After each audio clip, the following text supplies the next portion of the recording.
देखिए, भारतीय जनता पार्टी की सरकार है, ये भाषणों में बिजी है। तो हमारे पास और क्या रास्ता है, बताइए ना। मृत्यु दीजिए या फिर मृत्यु दीजिए। इनको एयर कंडीशन गाड़ी में घूमने से फुर्सत नहीं है। शिक्षा मंत्री, मुख्यमंत्री सभी ने हमें विश्वास दिलाया है। हमारे पास कोई ऑप्शन नहीं है मैडम। घर किस मुंह से जाएंगे, उससे अच्छा हम बेरोजगारी। घर में ऐसा हम जा नहीं सकते हैं, समाज में हम मुँह दिखाने के लायक नहीं है। अपना जान जो है वो त्याग देते हैं, लेकिन इंसानियत नाम की चीज़ नहीं है हमारे गजेंद्र सर को।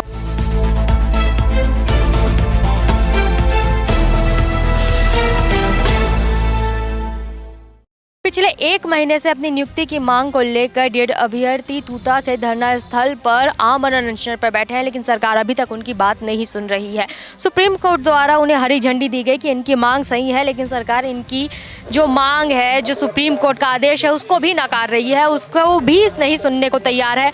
और आज इन सब से सरकार की उदासीनता से परेशान होकर जब आज डीएड अभ्यर्थियों ने शिक्षा मंत्री गजेंद्र यादव के गृह का घेराव करने की कोशिश की, तो वहां से पुलिस बल द्वारा उन्हें ज़बरदस्ती यहां सेंट्रल जेल लाया गया है, बसों में भरकर। हम उनसे बात करेंगे और जानेंगे कि जब वो अपनी मांग को लेकर शांतिपूर्ण प्रदर्शन कर रहे हैं, तो फिर सरकार द्वारा उनकी मांग क्यों नहीं मानी जा रही है। दीदी, आप लोग आज गजेंद्र यादव जी के मंत्री गजेंद्र यादव के निवास का घेराव करने पहुँचे थे, तो वहाँ पर क्या हुआ? देखिए, हम लोग उससे मिलने गए थे, लेकिन वो उन्हें बोले कि वो प्रवास में गए हैं। फिर भी हम थोड़ा सा इंतज़ार करें कि हमें मिलने दिया जाए, या मतलब सही बात क्या है करके हम उसको पता कर रहे हैं। हम लोग ऐसे ही बैठे थे, फिर वो पुलिस आए, फिर हम लोग ऐसे ही बैठा उठा के लेकर आ रहे थे। तो वहाँ जब आप लोग गए थे धरने पर, दीदी जब आप लोग वहाँ पर धरने पर गए थे, तो वहाँ पर क्या क्या हुआ आप लोगों के साथ? आप लोगों द्वारा ये भी आरोप लगाया जा रहा है कि आप लोगों ने वहाँ पर पेट्रोल डालकर खुद पर आग लगाने की कोशिश की, आत्मदाह करने की कोशिश की। सब आश्वासन देते हैं कि नियुक्ति हो जाएगा करके। तो कब से एक मंथ हो गया कि 1 मंथ हो गया धरना पे बैठे हैं, लेकिन कोई नियुक्ति ही नहीं हो रहा है। इसलिए हम लोग को नियुक्ति चाहिए या मृत्यु चाहिए, यही वो किए थे हम लोग। वहाँ नियुक्ति नहीं देंगे तो हम लोग की मृत्यु होगी। अच्छा, आप लोग वहाँ पर आत्मदाह करने के लिए गए थे? हाँ, अगर नियुक्ति नहीं होगी तो हम लोग को मृत्यु होगी, ऐसे बात करने। वहाँ पर हम लोग नॉर्मली सिंपल सा बात करने गए थे अपने शिक्षा मंत्री से, क्योंकि उनके द्वारा जब हमने 21 तारीख को कैबिनेट मीटिंग था, तो उनको हम लोग लगातार जब से बैठे हैं 24 तारीख से 1 महीना हो गया, उनसे मिल रहे हैं, संपर्क करने की कोशिश कर रहे हैं। तो उनके द्वारा बार बार यही आश्वासन दिलाया जा रहा है। 21 तारीख को कैबिनेट मीटिंग था, तो उसके पहले हम लोग शिक्षा मंत्री से मिलने गए थे सब साथी लोग। तो उनके द्वारा हमको प्रॉमिस किया गया था कि हम आपके बातों को कैबिनेट में रखेंगे और आपका एक लिस्ट निकालेंगे। तब हम लोग बिल्कुल आश्वस्त हो गए थे, संतुष्ट हो गए थे कि चलो हमारे जो शिक्षा मंत्री है, हमारी बातों को सुना जा रहा है। और डीपीआई द्वारा भी बार बार आकर के अनशन हम लोग को बोला जा रहा था कि आप लोग अनशन तोड़िए। वहाँ के बीओ लोग आते थे, अधिकारी लोग, अनशन तोड़िए, आप लोग का बात कैबिनेट में रखा जा रहा है, आप लोग की मांग पूरी हो जाएगी, आप लोग को अनशन करने की ज़रूरत नहीं है। लेकिन अचानक से कल जनसंपर्क में एक न्यूज़ आती है कि 2023 वाली जो शिक्षक भर्ती है उसको बंद कर दिया जाता है। तो ये कहाँ का न्याय है, ये कैसा है? मतलब अधिकारी और मंत्री लोग अपने ही वादे से, अपने ही बोला गया जो शब्द है उसको झूठा साबित कर रहे हैं। ये जानकारी आप लोगों को कल मिली? जी हाँ जी, शाम को मिली है, जबकि सुबह ही हम लोग को ये भी बोला गया था कि आप लोग की बात रखा गया है वहाँ पर, और सकारात्मक 100% आप भी लोग के पक्ष में आएगा, आप लोग की मांग सुना जाएगा, ऐसा कहा गया था। तो हम लोग संतुष्ट थे। लेकिन अचानक से शाम को हम लोग को शॉकिंग न्यूज़ दिया जाता है। मतलब जनसंपर्क में एक आता है, न्यूज़ आता है कि 2023 वाली जो भर्ती उसको बंद किया जाता है करके। तो हमारे पास और क्या रास्ता है, बताइए ना। कोई रास्ता नहीं बचा है, हमारे पास कोई ऑप्शन ही नहीं बचा है। और 1 महीना हो गया, हम लोग तो बोल के ही आए हैं कि हम लोग या तो फिर नियुक्ति दीजिए या फिर मृत्यु दीजिए।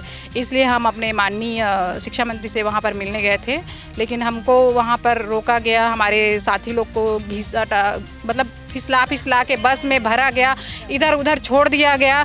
तब जाके हम लोगों ने मजबूरन, आप देख सकते हैं यहाँ पर भी कई लोग हाथ छिल गया है वहाँ पर, तब जाके मजबूरन हम लोग के साथी ने वहाँ पर आत्मदाह करने की कोशिश की। मजबूरन किया गया है, ये सब चीज़ें मजबूरी में किया गया, कोई ऑप्शन ही नहीं बचा है। इसके कारण, और ऐसा ये आरोप गलत है कि आत्मदाह गलत है, और पता नहीं ये जनसंपर्क में क्यों ऐसा दिया जाता है बार बार, जबकि अच्छा, इससे पहले भी जनसंपर्क द्वारा एक विज्ञप्ति जारी की गई थी जिसमें आप लोगों के जो मांग है, जो नियुक्ति है, उसको रोक दिया गया था, और दोबारा ये उस समय भी आप लोगों को जनसंपर्क द्वारा कोई ठोस जानकारी नहीं दी गई, कोई सबूत नहीं दिया गया था उस टाइम भी। फेक है करके विभाग में जाके बोला, मतलब पूछे हैं हम लोग तो बताया है कि फेक है करके बोला गया है ना, और अधिकारी द्वारा हम लोगों को भरोसा दिलाया गया है कि आपका काम हो रहा है करके। लेकिन कैसे कल में उन लोगों का मन कैसे बदल गए, यहाँ तक कि शिक्षा मंत्री, मुख्यमंत्री सभी ने हमें विश्वास दिलाया है। हमारे पास कोई ऑप्शन नहीं है मैडम, घर में ऐसा हम जा नहीं सकते हैं, समाज में हम मुँह दिखाने के लायक नहीं हैं, तो हम किस मुँह से जाएंगे। हम बोल के आए हैं हम नियुक्ति लेके आएंगे, इसलिए हमारे पास कोई ऑप्शन है ही नहीं। हम जाएंगे तो नियुक्ति लेके जाएंगे, वरना हम घर जाएंगे ही नहीं, यहीं मर जाएंगे। हम तकनीकी तौर पे हम डीएड पास हैं। जो प्रोसेस होता है टीचर बनने के लिए 3 एग्ज़ाम दिला के आए हुए हैं। सबसे पहले डीएड करने के लिए हमको एंट्रेंस एग्ज़ाम दिलाना पड़ता है, उसमें मेरिट में नाम आता है तो 2 साल डीएड करना पड़ता है। उसके बाद टीटी पास करना होता है, जिसमें 90 प्लस नंबर, 90 जो पासिंग मार्क्स मिनिमम नंबर है उसमें 90 नंबर लाना होता है। उससे ज़्यादा नंबर आए हुए हैं हमारे। उसके बाद शिक्षक भर्ती निकला, उसमें भी मेरिट में स्थान बनाया है। 3 एग्ज़ाम दिलाने के बाद यहाँ तक पहुँचे हैं मैडम। ऐसा नहीं है कि हम लोग ऐसे ही आके अपना भीख मांग रहे हैं, ऐसा कुछ भी नहीं है। हम लोग इस भर्ती के लिए, इस पद के लिए पूरी तरह से योग्य है, इसलिए हम अपना अधिकार मांगने आए हैं। लेकिन यहाँ पर जो सरकारी अफसर है और नेता मंत्री लोग हैं, उन लोग कुछ भी मानने को तैयार नहीं है। बोलते हैं आश्वासन, 1 महीने से हम लोग को यही आश्वासन दिया है। क्यों दिए भाई? हम लोग को आश्वासन नहीं देना था, जब नहीं करना था तो नहीं देना था। और विधानसभा में भी प्रश्न उठाया गया था माननीय रिकेश सिंह के द्वारा कि 2023 शिक्षक भर्ती का क्या है, कितना पोस्ट रिक्त है, तो उसमें साफ बोला गया था 1316 पद रिक्त है। और समय सीमा के बारे में पूछा गया था, तो समय सीमा के बारे में बताया गया था कि इसका समय सीमा बताया जाना संभव नहीं है। तो उसी के संबंध में हम लोग समय सीमा जानने के लिए यहाँ पर 24 तारीख से अनशनरत थे, और इसको सूचना दे के हम लोग अनिश्चितकालीन होता है तो उसमें अनिश्चितकालीन ही होता है ना। ऐसा तो नहीं है कि आप बीच में उठाने आ जाओ। तो शाम को हमारे अधिकारी लोग आते हैं पुलिस के, आप लोग चलिए उठिए, आप लोग का अनशन ख़त्म हो जाता है, तब हम लोग को पता चलता है। जबकि वहाँ ऑफिस में जाते हैं हम लोग परमिशन लेने के लिए, तो उन लोग के द्वारा ये बोला जाता है आप लोग का तो अनिश्चितकालीन है, आप लोग को कोई कैसे उठा रहा है वहाँ से। अनिश्चितकालीन का मतलब अनिश्चितकालीन होता है। ऐसा है थोड़े ना होता है कि 2 दिन में 4 दिन में उठा दिए, 1 महीने में उठा दिए, ऐसा कुछ भी नहीं होता है। ऐसा खेल खेला जा रहा है हमारे साथ। अच्छा, पिछले बार जब जनसंपर्क द्वारा एक पोस्ट जारी किया गया था और आप लोगों ने जानकारी लेने की कोशिश की तो कहा गया कि उसके बारे में कोई बात नहीं की गई आपसे। इस बार जो जनसंपर्क ने पोस्ट जारी किया उसके बारे में आप लोगों ने जनसंपर्क से बात करने की कोशिश की थी? मैम अभी तक तो फ़िलहाल नहीं हुआ है, क्योंकि हमको देर रात जानकारी मिली कल 11 बजे, और हम इतने हताश हो गए चुके थे मैम। जैसे ही वो न्यूज़ फैला सब रोने लगे हम लोग। उसके बाद हम लोग ना जैसे तैसे हम लोग ना सोचे, उसके बाद आज हम ये कदम उठाए हैं। क्योंकि मैडम उस टाइम भी 31 दिसंबर को उस दिन भी कैबिनेट था, उस टाइम भी वो न्यूज़ वायरल हुआ था, और अभी का है। और हम DPI से पता करें तो बोलते फेक न्यूज़ है। तो अभी भी ऐसा है कि कैबिनेट जब ख़त्म हुआ 21 जनवरी को, तो रात तक हमको ये मैसेज मिला कि 101% आप लोग के लिए पक्ष में है। 22 तारीख को समीक्षा बैठक होती है मुख्यमंत्री जी की, और आता है कि 2300 भर्ती बंद कर दिए, नए भर्ती निकाल रहे हैं। तो मैं ये बोल रही हूँ कि हम तो अभी नहीं जा पाए हैं DPI ये पता करने की जनसंपर्क वाला जो सूचना है वो सही है गलत। पर मैं इतना समझ सकती हूँ कि ये हमारे आंदोलन को तोड़ना चाहते हैं, इसलिए ऐसा वायरल फैला रहे हैं। और ना ऐसा क्यों कर रहे हैं मुझे नहीं पता, क्योंकि झूठा आश्वासन बस दे रहे हैं, और हम ना ये कदम उठाने में मजबूर हुए हैं। हम नहीं चाहते मैडम, कौन चाहेगा अपना जान देने के लिए, कौन अपने ऊपर पेट्रोल छिड़केगा। पर बेरोजगारी एक श्राप है, और हम आए हैं घर से बोल के कि नियुक्ति लेंगे, घर किस मुंह से जाएंगे। उससे अच्छा हम बेरोजगारी श्राप है, उससे अच्छा अपना जान जो है वो त्याग देते हैं। यही हमारे पास ऑप्शन था मैम। और हम लोग ना वहाँ जाके निवेदन अनुनय किए हैं कि मंत्री जी को बुला दीजिए, नहीं बुलाया गया मंत्री जी को, और हमको पकड़ के बस में ठूसा गया, भरा गया, वो भी बर्बरता के साथ, और उसके बाद यहाँ लाके हमको छोड़ दिया गया है सेंट्रल जेल में।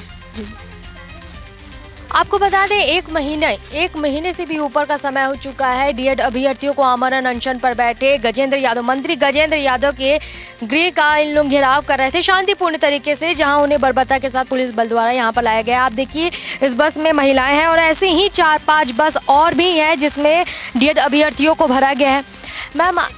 मैम आपने भी इनके जो अनशन है उसको समर्थन दिया था, आपने सरकार से ये बोला था कि अगर आप इनकी बात नहीं मानते, इनकी मांग नहीं मानते तो सीएम निवास का घेराव होगा। सडन गजेंद्र यादव जो मंत्री है, शिक्षा मंत्री, उनके घर का घेराव क्यों? ऐसा अचानक से कैसे बदलाव आ गया रणनीति में? बदलाव इसलिए आया है कैबिनेट में बैठक में इनका आश्वासन दिया गया था कि कैबिनेट में इनकी बात रखी जाएगी। इनकी रात में ये आता है कि सीधा भर्ती समाप्त कर दिए हैं, फिर दूसरा नियुक्तिकरण किए 5000 पदों पे। तो पुराने कैंडिडेट कहाँ जाएंगे मैडम? ये 3 साल से कंटिन्यू अपने आप को लड़ते आ रहे। 2300 घरों का घर उजागर किया है शिक्षा मंत्री। आज अगर वो शिक्षा मंत्री घेराव पे गए थे, एटलीस्ट आके इनको आश्वासन दे सकते थे, बात कर सकते थे, धरना स्थल वहीं पर ख़त्म हो सकता था। लेकिन इंसानियत नाम की चीज़ नहीं है हमारे गजेंद्र सर को कि इनसे आके एक मुलाकात नहीं की कंडीशन देखिए, इनकी कंडीशन कैसी है। अच्छा, इन लोगों को पुलिस द्वारा जो बर्बरतापूर्ण यहाँ पर लाया गया, यहाँ पर लाने के बाद अब आगे का प्रोसेस क्या है पुलिस द्वारा या फिर मंत्री शासन प्रशासन क्या बोल रहा है? यहाँ लाने का एक ही मकसद है, जितने भी प्रदर्शनकारी उनको ये आश्वासन दिया जाएगा कि आप अपने प्रदर्शन को रद्द करिए, अनाशर में बैठे उनको रद्द करके आप अपने जाइए धरना स्थल पे, लेकिन शांतिपूर्वक रहिए। बस ये पागल हैं, उनकी बातों पे कंटिन्यू गोल गोल घूम रहे हैं, बस यही इनके साथ होते जा रहा है। लेकिन मैं ये आपके चैनल के माध्यम से बोलना चाहती हूँ, अगर इनकी मांग अगर पूरी नहीं होती है तो इससे भी बड़ा उग्र आंदोलन किया जाएगा। 1 महीने का आमरण अनशन और नतीजा बेअसर। शिक्षा मंत्री के घर का घेराव करने गए पुलिस इन्हें ज़बरदस्ती यहां उठाकर लेकर आ गई। शांतिपूर्ण घेराव कर रहे थे, लेकिन मंत्री जी प्रवास पर हैं ऐसा बोला गया और इनसे बात एक बार भी नहीं की गई। जनसंपर्क द्वारा बार बार एक पोस्ट जारी होता है, ये लेकर दूसरी बार हो गया ऐसा पोस्ट। इससे पहले भी उन्होंने दिसंबर के आखिरी में एक पोस्ट जारी किया था जिसमें इनकी भर्ती को लेकर कुछ भ्रामक जानकारियां फैलाई गई थी। और उसके बाद अब कल रात को एक बार फिर से एक पोस्ट किया गया जिसमें इनकी नियुक्ति को रद्द करने की जानकारी दी गई, जिसके बाद आनन फानन में डीएड अभ्यर्थियों द्वारा शिक्षा मंत्री गजेंद्र यादव के घर के घेराव का पूरा रणनीति बना। उसके तहत ये सुबह 8 बजे वहां पर पहुंचे, लेकिन नतीजा वापस से वही हुआ।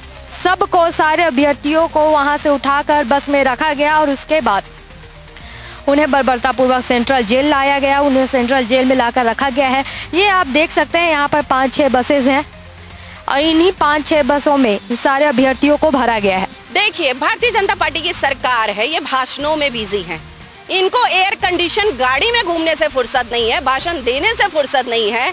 आज एक चीज बताइए, संवेदनशीलता क्या होती है? जब गवर्नमेंट आती है, सरकार बैठती है तो हमारे लिए ही तो बैठती है। हम कहाँ जाएंगे? हम अपनी बातें किससे रखेंगे? सरकार से ही रखेंगे। और जो डिपार्टमेंटल जो मंत्री बने हैं, हम उन्हीं के पास अपनी बातें रखेंगे। भाई शिक्षा मंत्री के पास नहीं जाएंगे तो कहाँ जाएंगे? हम मुख्यमंत्री निवास में भी गए थे, वहां पर भी सिर्फ आश्वासन मिला। हम जिनसे भी मुलाकात कर रहे हैं, मंत्री के लोग हैं, विधायक हैं या सांसद हैं, उनसे भी एक आश्वासन ही मिल रहा है। तो कहीं ना कहीं सिर्फ आश्वासन ही अगर सरकार को देना है तो भाई वो अपने पद से इस्तीफा दे देना, चलाए सरकार। और भारतीय जनता पार्टी की जो सरकार है, 2 साल से तानाशाही राज चल रहा है। आज हमारे छत्तीसगढ़ की जो हालत है ना, आप सब देख सकते हैं हमारे छत्तीसगढ़ की जो हालत है, इतनी बद से बदतर होते जा रही है कि ये सिर्फ एक ही चीज में भरोसा करते हैं, वोट चोरी करेंगे, सरकार में आ जाएंगे और बाकी इन लोग की क्या जरूरत है? ये तो इलेक्शन के टाइम काम आएंगे ना। ये जो हमारे भाई खड़े हैं, हमारी जो बहनें बसों में बैठी है, ये सिर्फ वोट बैंक है। ये सिर्फ और सिर्फ चुनाव के समय काम आएंगे। अभी सरकार को इनका दर्द देखना चाहिए। आज कहीं ना कहीं इनके अंदर जो इनकी आत्मा रो रही है, जो इनके आंसू बह रहे हैं, कम से कम वो तो हाय विष्णुदेव की सरकार ना ले। हम सिर्फ एक ही मांग करते हैं कि जो शिक्षा मंत्री हैं, हमारे भाइयों से, हमारी बहनों से भले 10 लोगों से मुलाकात करे, लेकिन मुलाकात जरूर करे और इनकी बातों को सुने। बार बार इन्हें ये आश्वासन दिया जाता है कि आपके पक्ष में फैसला होगा, एक सकारात्मक बात की जाती है इनसे और सडन जनसंपर्क द्वारा एक पोस्ट जारी कर इनकी नियुक्तियों को, इनका जो वेटिंग लिस्ट है उसको निरस्त करने की जानकारी दी जाती है। रणनीति बनती है शिक्षा मंत्री के गृह का घेराव करने की। वहां से पुलिस बल इन्हें लेकर आते हैं और सेंट्रल जेल में भरते हैं। सरकार इनकी बात नहीं सुन रही, इनकी मांग नहीं मान रही। सुप्रीम कोर्ट का दरवाज़ा ये खटखटा चुके हैं। वहाँ से भी सुप्रीम कोर्ट ने इन्हें ग्रीन चिट दिया, इन्हें इनकी नियुक्ति की परमिशन दी। सरकार को कहा कि 2 महीने के अंदर इन्हें नियुक्ति दी जानी चाहिए, लेकिन शायद 2 महीने के भीतर नियुक्ति की जगह इन्हें सेंट्रल जेल लाने सरकार को ज़्यादा सही लगा। कैमरामैन नवाज अहमद के साथ सिमरन मिश्रा।